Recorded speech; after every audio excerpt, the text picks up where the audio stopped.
Opa, Matheus, tudo bem? Opa, tudo bem por aí? Tudo bem, graças a Deus. Primeiramente, queria te agradecer aí, porque eu sei que você estava na correria aí, mas obrigado por estar participando com a gente ao vivo aí, viu, Matheus? Nada, que isso. É meio de última hora mesmo. Peço até desculpa aí pelo leve atraso, mas deu certo, né? Estamos aí. Que bom.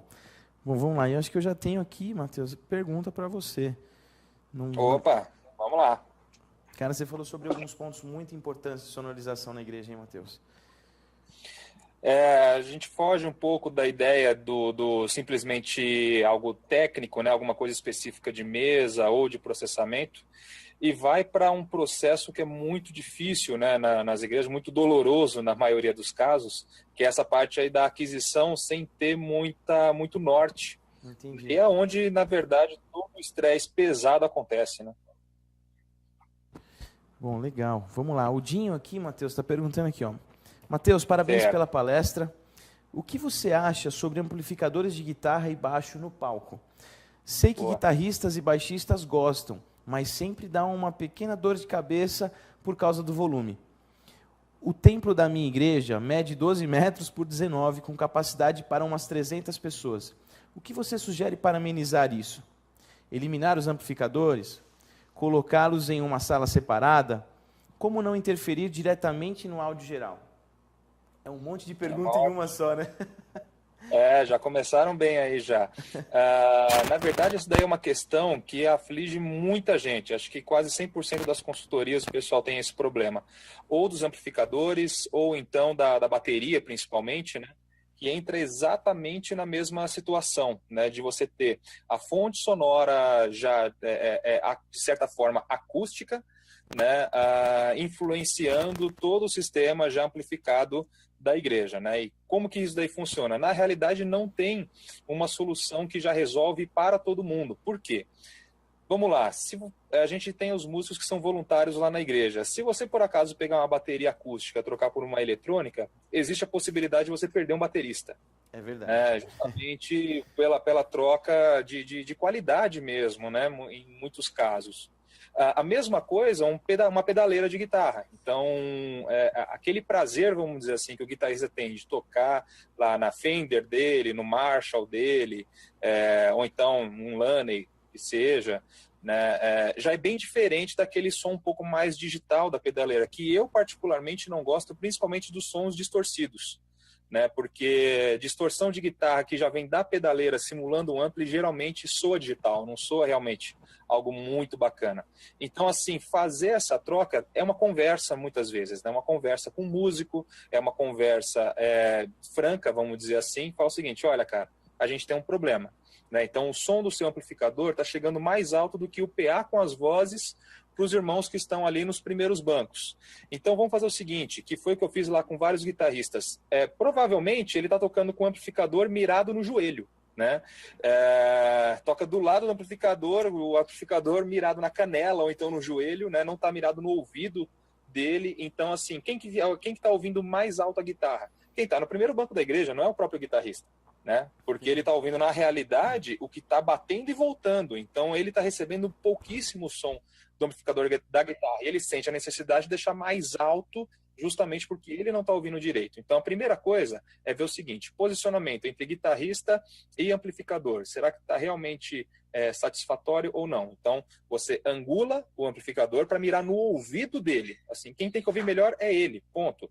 O amplificador não precisa estar virado para frente, não precisa estar virado para o público. Você pode virar o amplificador pela lateral ou então até mesmo deixar ele de costas, né? Na verdade, a melhor situação, porque a maioria dos amplificadores são abertos, melhor situação é ele de lado, né? Porque você tem o vazamento dele para trás, você tem ele para frente sendo focado realmente ao guitarrista como retorno para ele, e o som que seria da lateral não está interferindo tanto assim quanto interfere com ele de frente. Já duas soluções só de posicionamento que a gente já tem nesse caso aí, por exemplo, né? Sem mudar a rotina que o guitarrista tem hoje. Uma outra possibilidade também que a gente tem é que, assim, é complicado realmente você colocar ele dentro de uma sala, você isolar, né? Porque, assim, é um custo extremamente alto que muitas vezes uma conversa, muitas vezes, assim, uma conscientização, que eu vejo que muitas vezes falta. A gente já teve várias conversas, por exemplo, né? Técnico, músico e pastor, por exemplo. E nessa conversa, o pastor mesmo fala assim, ó, qual é a função de vocês? Né, como ministros, né? Pô, não é realmente ajudar os irmãos a entrar num ambiente de adoração como grupo, como ministério?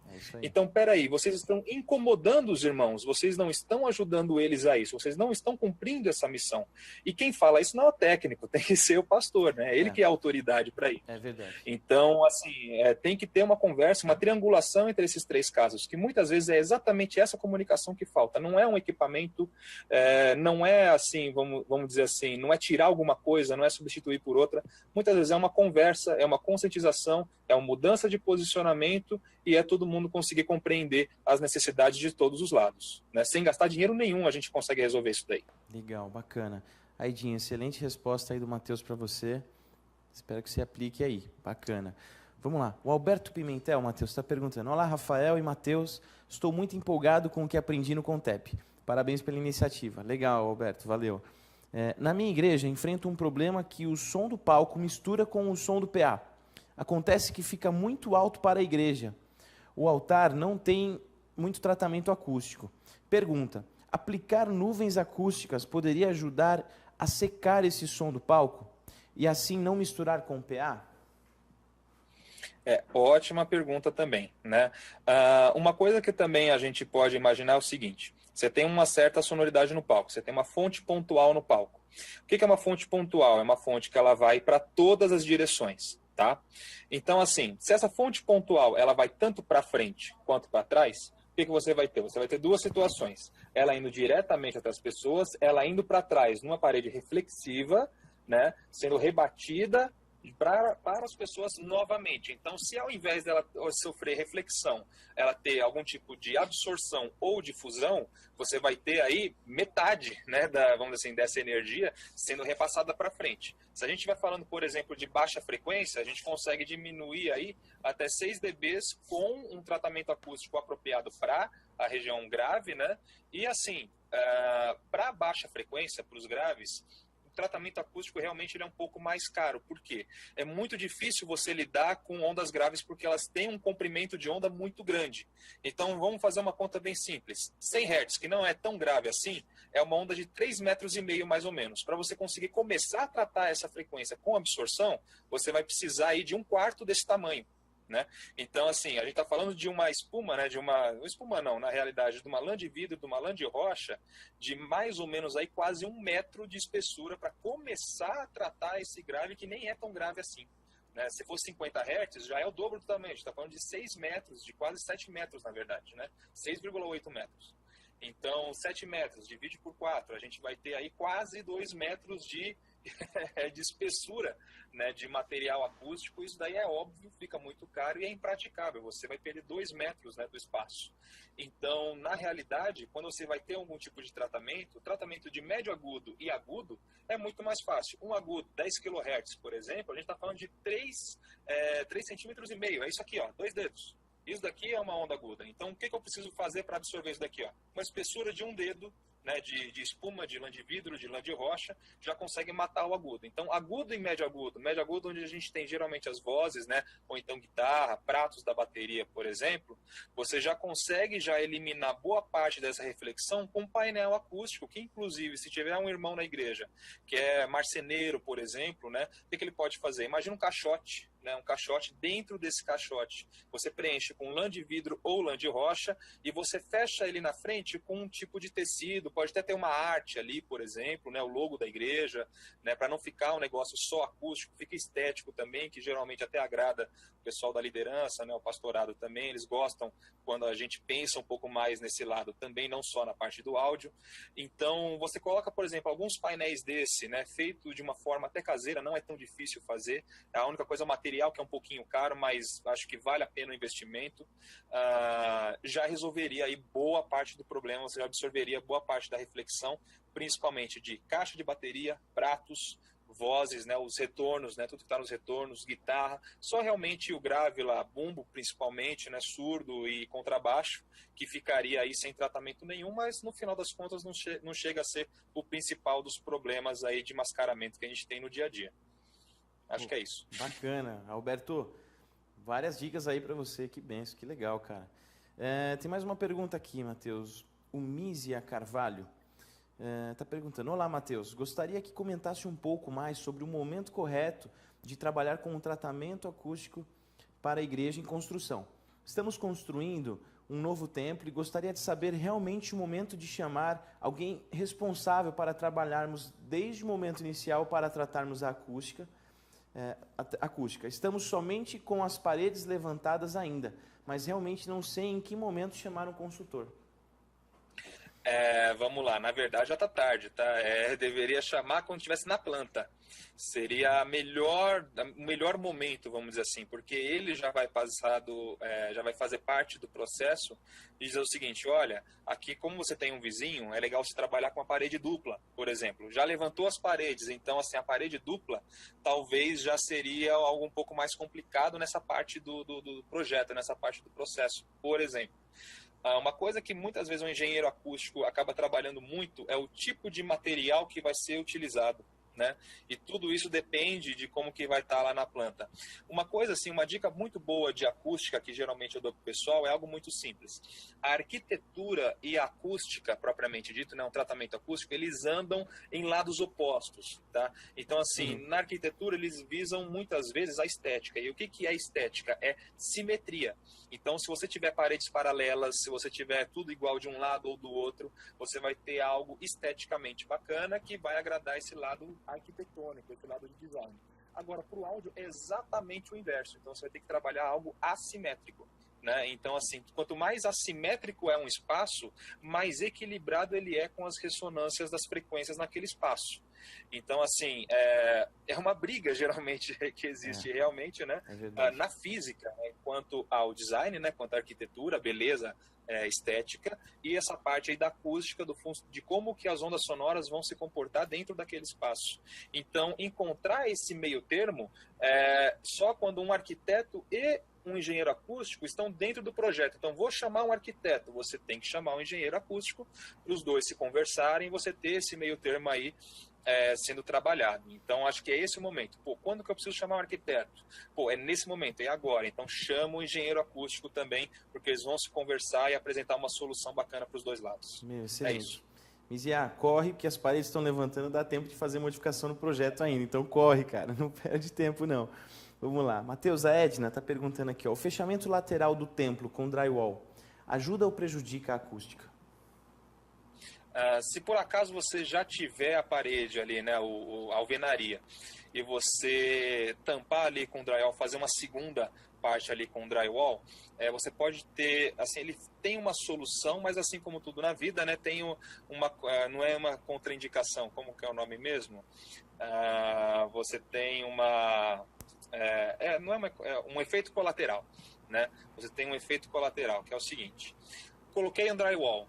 Toda vez que as ondas sonoras mudam de meio, então, por exemplo, ela está no ar, ela chegou na parede ali no concreto, ela mudou de meio, né? Então ela sai do ar, entrou no concreto, e na casa do vizinho ali, por exemplo, vai sair da parede e vai entrar no ar da casa do vizinho, por exemplo. Então ele passou por duas mudanças de meio. Cada mudança de meio, você tem uma atenuação de mais ou menos uns 6 dB, dependendo da frequência. Tá? Então, assim, quanto mais meios, né, ele acaba tendo de mudança, maior vai ser essa alteração. Então, por exemplo, ao invés de uma parede grossa, você ter duas paredes, né, com uma espessura menor, você já vai ter um isolamento muito maior, porque você tem mais mudanças de meio nas ondas sonoras. No caso do drywall, qual que é o problema? O problema é que ele não tem uma densidade muito boa, então a ressonância dele, ela não é muito, vamos dizer assim, equilibrada. Então você pode ter problemas se você tiver um subwoofer lá na igreja, por exemplo, né? E esse drywall junto com essa parte, essa caixa acústica que ficou atrás dele, né, entre o drywall e a parede, né, essa vibração aí causar uma ressonância que pode criar aí como se fosse uma microfonia, né, de baixa frequência no espaço por causa dessa litragem, vamos dizer assim, que você tem entre o drywall e a parede. Então, o que seria o ideal? Entre o drywall e a parede, você ter um material de absorção. Né? Então, ter lá um lã de vidro, um lã de rocha, que são os melhores absorvedores que a gente tem aí, já seria uma boa indicação ao invés do ar, né, dentro desse espaço, porque pode causar esse efeito colateral aí. Mas de isolamento, com certeza, já deve ter melhorado bastante. Legal, Matheus. Agora sim, só uma observação agora minha. Né? Durante a palestra eu achei muito legal que você falou sobre a saúde sonora, né? E o quanto isso pode impactar na vida de uma pessoa. E assim, eu vejo que o pessoal, os pastores não se preocupam com isso, principalmente o que você falou, os pentecostais, né? E eu estou até dando um testemunho aqui, porque eu sou uma prova viva disso. Eu fui de uma igreja, sou pentecostal hoje, mas eu fui de uma igreja que também tinha um som muito alto, e eu ganhei um tinnitus hoje em um dos meus ouvidos. Né? E assim, isso é muito ruim, porque o som muito alto prejudica a saúde. Então eu cheguei a um ponto eu tive uma perda pequena de frequência, mas o zumbido está lá. Então, gente, toma muito cuidado, porque, olha, não precisa chegar a esse ponto, não precisa, conversa com o seu pastor, porque isso é saúde. E se você está num ambiente ali com 105, mais ou menos a média, né? Você falou, Matheus?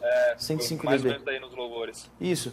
É muito volume, pouca qualidade, e a pessoa que está dentro do culto ali, ela não tem uma experiência legal de culto.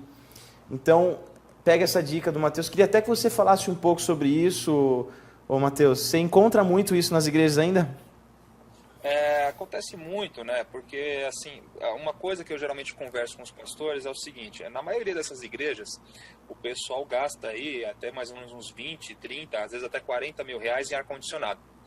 Né? E qual que é a função do ar-condicionado naquele ambiente? É causar conforto. Né? Então, assim, é para ter um conforto lá dentro, para, vamos dizer assim, né, os exageros, vamos dizer assim, né, de temperatura, né, deixarem de ser um problema para você se desconcentrar, né, no momento do culto, né, para ter uma situação, né, um pouco mais agradável, se aplica também ao som, se aplica também ao áudio. Então, qual que é, vamos dizer assim, a pressão sonora que é agradável, né, que é confortável aos nossos ouvidos? É aquilo lá que a gente conversou, aquela tabelinha lá.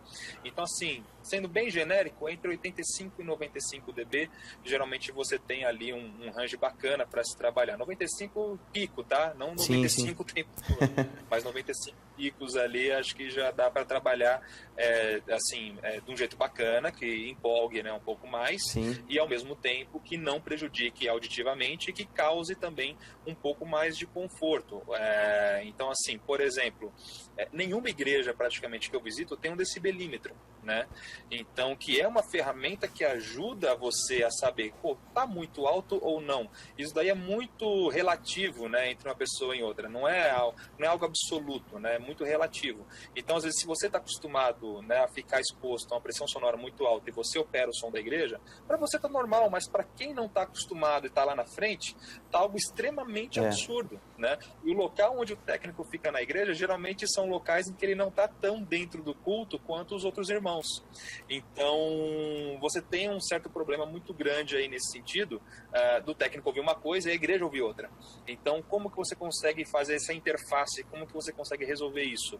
Tendo alguém que te informe algo absoluto, que aí entra o decibelímetro mostrando para você, cara, aqui tá 100 dBs acontecendo aqui onde você tá, né? E tem uma continha muito simples também que vocês podem fazer, que é o seguinte: existe uma fórmula que é a lei do inverso dos quadrados, que ela diz o seguinte: qual que é a perda sonora que eu tenho com a distância? Então você vai fazer o seguinte, você vai colocar, vai ter que anotar porque não é uma fórmula muito simples assim. Então é 20 vezes o log da distância entre o técnico e o sistema, né, e a caixa de som que está lá na frente. Então, mede essa distância mais ou menos, você vai ter ali algo aproximado, né, de qual é essa perda que você tem do sistema. Então, por exemplo, se onde você está batendo ali 80 dBs, e nessa conta que você fez lá, né, deu, por exemplo, 26 dBs, significa que a 1 metro da caixa você tem 80 mais 26. Então tem que lembrar disso daí também, que onde você está e o que está acontecendo lá na igreja é uma outra coisa completamente diferente. Sem fazer conta, o que você pode fazer? Mede com decibelímetro lá na house, né, na técnica. Tá? Ah, deu quanto aqui? Ó? Deu 90.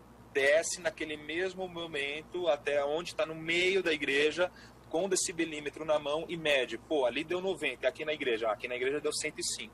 Então, toda vez que der 90 lá em cima, tá 105 aqui embaixo. Eu tenho que somar 15 dBs. Né? Então, aí você vai pegar esse dB aí e vai colocar naquela tabela, né?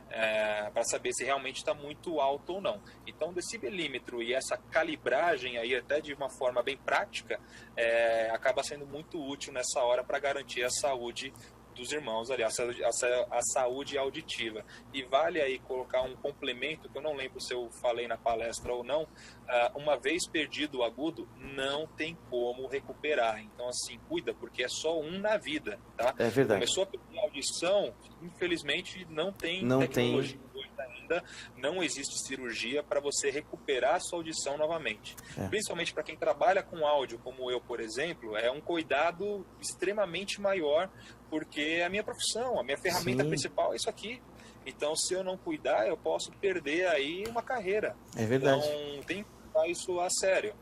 Tá? Então, quem trabalha com isso, quem deseja trabalhar com isso, é uma importância a mais ainda. E a perda auditiva, ela é gradativa e normalmente você não percebe. Você percebe quando aparece um zumbido, mas às vezes não aparece um zumbido. Então, é muito importante o pessoal tomar cuidado com isso, né? Então, não precisa ir muito longe.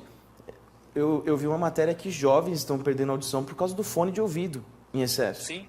Né? Não precisa ser só na igreja. Para você ver, se o fone de ouvido, num volume alto, já perde, imagina numa igreja, um barulhão. Mas assim, eu precisei chegar a esse ponto. Então, hoje, qualquer lugar que eu chego, Matheus, se está muito alto, eu não consigo ficar. Porque eu sei que aquilo... Eu tenho tanta consciência que aquilo está fazendo mal para mim, que eu saio, eu vou para o fundo, terminou o louvor, eu volto às vezes. Isso é ruim, né? Não precisa chegar a esse ponto, né? Não precisa. Mas legal. Bom, Matheus, eu sei que seu tempo está apertado, eu não quero... Tudo bem. Tá, não quero te atrapalhar mais, deixa eu só dar uma checada se tem mais alguma pergunta aqui. Tranquilo. Mas muito, muito bom ter você com a gente aqui no Contep, viu, Matheus? Obrigado. Eu agradeço aí o convite também, espero que o pessoal consiga aplicar, vamos dizer assim, né, tudo que está sendo conversado, não só de áudio, mas sobre os outros assuntos também, porque, assim, sendo bem sincero, eu acho que a gente tem uma oportunidade de ouro com a informação de tão fácil acesso hoje em dia, de mudar a realidade que a gente tem hoje, né? Verdade. Da gente ter realmente algo que não seja assim, não precisa ser algo extremamente perto daqueles shows gigantes que a gente faz, mas, cara, assim, falando português bem falado, tem que deixar de ser ruim, cara. Sim. Entendeu? Não pode ser mais feito de qualquer jeito, tem que ser realmente dentro do melhor. E tem tanta informação legal, cara, em português, sabe, para ser consultado por aí, e muitas vezes acaba faltando, né? Muitas vezes. Além disso, informação, eu costumo dizer que nunca é demais. Verdade. Ontem a gente teve uma palestra muito legal também com o Daniel de Castro, você conhece ele, né? Conheço, um cara muito gente boa. Figuraça, e foi muito legal. E ele veio aqui no estúdio, ele fez aqui ao vivo com o pessoal. Legal, depois você vai ter a oportunidade de assistir também, foi muito legal. É legal que nas respostas dele, ao mesmo tempo ele fica indignado, né? Porque ele começa a lembrar as coisas. É muito legal. A gente passa por tanta coisa por aí que realmente a gente volta a ter raiva, assim, de algumas coisas, revive. Ele até falou assim, eu não sei para quem que é o culto. O culto não é para Deus, a gente tem que fazer o melhor. Então o músico, às vezes, ele esquece que tem 800 pessoas lá sentadas, ele se preocupe só com 5 que estão no altar, e acha que eles são o centro, né? Ele falou algumas coisas assim, e é verdade, né? Mas vamos lá, uma última pergunta aqui, Matheus. O Gilvan está perguntando, como fazer em templos pequenos? A nossa igreja ela mede 10 por 12, então as caixas ficam bem próximas dos membros. Assim, geralmente o que acontece? Templos pequenos, espaços pequenos, na verdade, né? Acusticamente é muito difícil de tratar porque você não tem espaço, né, para você trabalhar. E, assim, caixas muito próximas vou tentar explicar com aquela mesma lei do inverso dos quadrados. Certo. Vamos supor, assim, que você tenha 100 decibéis a 1 metro, né? Da caixa até aqui a primeira pessoa, vamos dizer assim, tá a 1 metro. Você tem 100 decibéis. De 1 metro para 2 metros, você perde 6 dBs, assim, numa conta genérica, tá? Não é exatamente isso, mas é uma conta genérica. Então, você vai ter aqui uma diferença de 6 dBs de 1 metro para outro. Agora, desses 2 metros aqui, se eu passar mais 2 metros para cá, eu vou perder 6 dB de novo, tá? Agora, assim, desses 4 para 8, vou perder 6. De 8 para 16, vou perder 6. De 16 para 32, vou perder 6. Então, qual que é essa ideia? É logarítmico. Então, assim, se eu tiver com a caixa muito próxima dessa pessoa, só dela se afastar um pouco aqui já vai dar muita diferença. Agora, se essa caixa estiver distante e eu fizer exatamente a mesma diferença aqui, a diferença vai ser muito menor. Tá? Então, o que geralmente a gente faz? Pô, a igreja é pequena, não tem muito o que fazer. Então, assim, não tem muito para onde ir também. Espalha a caixa. Né? Então, potência menor, né? Menos som e mais cobertura dentro desse ambiente. Então, por exemplo, você tem um espaço aí, ele falou 12 metros, é isso mesmo, Rafael? 10 por 12. 10 por 12, 10 provavelmente por 12. o 12 de comprimento, isso, né? E 10 de largura. Provavelmente. Lembra a igreja que eu congrego, essa daí. Não, é 10 de largura e 20 de comprimento. É quase uma caixa de sapato. Que é o padrão das igrejas, né, Matheus? É tudo caixote a maioria das igrejas hoje, né? Exatamente, que é horrível. Para acústica é ruim. Acusticamente, mas paciência. É que a relação 10 por 20 é simétrica, então por isso que não é tão legal. Se fosse um número um pouco mais quebrado, uma relação de, por exemplo, essa informação é de ouro, uma relação de 1.4 e 1.7. É a melhor relação de largura, altura e comprimento que você pode ter acusticamente, porque é o mais assimétrico matematicamente possível. Então 1.4, 1.7. Isso daí o pessoal ensina em faculdade de acústica e eu estou aqui abrindo para todo mundo. Que legal. Essa informação que é bem valiosa mesmo. Olha aí, tá? que benção. Mas voltando lá no assunto que eu comentei. Então, assim, seria espalhar caixas, né? Ou então já existe algum tipo de tecnologia, na verdade, né? Das caixas no formato de coluna, né? O column sourcing, que o pessoal chama, né? Column array. Tem muita igreja usando já, né? Isso, está pegando bastante. Na verdade, já pegou em muitos lugares, já, né? Principalmente as igrejas católicas usam bastante, Verdade. mas mais por causa da estética do que por causa da sonoridade propriamente dito, em vários casos, né? Certo. Mas nesse caso é importante porque, lembra que eu comentei da lei dos inversos dos quadrados, que é uma perda de 6 dB? Certo. No formato coluna, você cai isso daí para 3 dBs. Né? Justamente porque você não tem uma forma de onda esférica, você tem uma forma de onda no formato cilíndrico. Então a perda que você tem não é de 6 dBs a cada dobro, né, de distância, você tem 3 dBs a cada dobro de distância. Então a diferença que você vai ter de uma fileira para outra, né, de uma pessoa para outra, vai ser bem menor no formato coluna também, né, no column array. Muito bom. Bom, Matheus, nosso tempo está acabando. Eu queria te agradecer por ter acreditado aí no projeto. Eu lembro a primeira vez que eu te liguei, expliquei para você, mesmo seu tempo sendo bem corrido, você conseguiu... Gravou até no hotel, né? Estava falando? Estava no hotel lá.